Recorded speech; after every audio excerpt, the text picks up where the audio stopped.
Hello and welcome. In this video, we'll show you how to build single query horizontal matrices inside the trace analysis module. Let's create a new traceability matrix and give it a proper name like HM Query Matrix.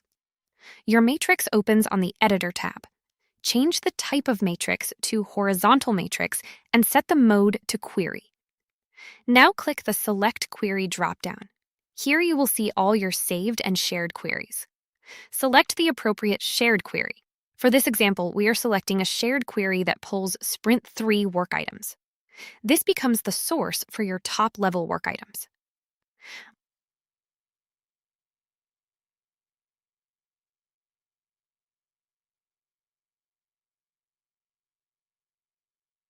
Under Filters for top-level work items, select Epic as your top-level work item type. Now move to Filters for linked work items and start adding your clauses.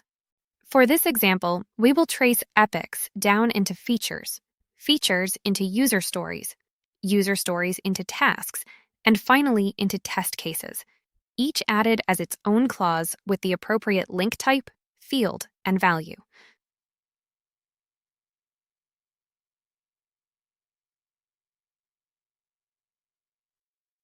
Just like in the previous video, for each clause, you can control which specific link type is displayed.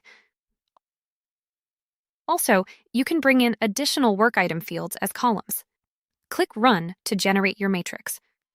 The results load in table view, showing the full decomposition of your work items based on the query results. You can immediately see how your epics break down through each layer, with their link types clearly displayed.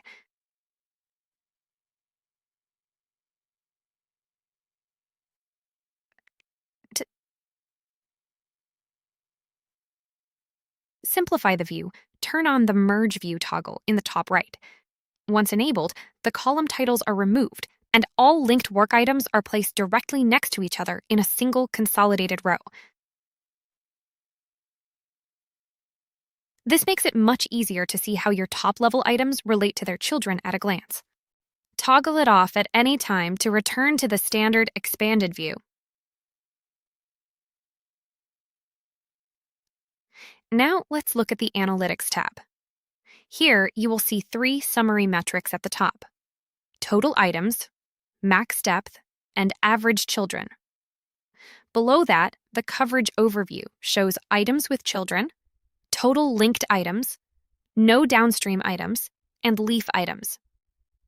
The dashboard also includes a work item types donut chart and a state distribution bar chart broken down by states like active, new, or design. Scroll down to the gap analysis summary.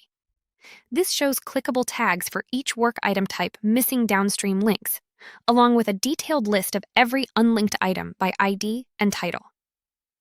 To export the analytics data, click Export CSV in the top right of the Analytics panel. The data downloads as a CSV file, ready for use in any external reporting tool. Before moving on, click Save in the toolbar to preserve your query matrix configuration. That is how you build query horizontal matrices in Modern Requirements Next Gen. Thanks for watching.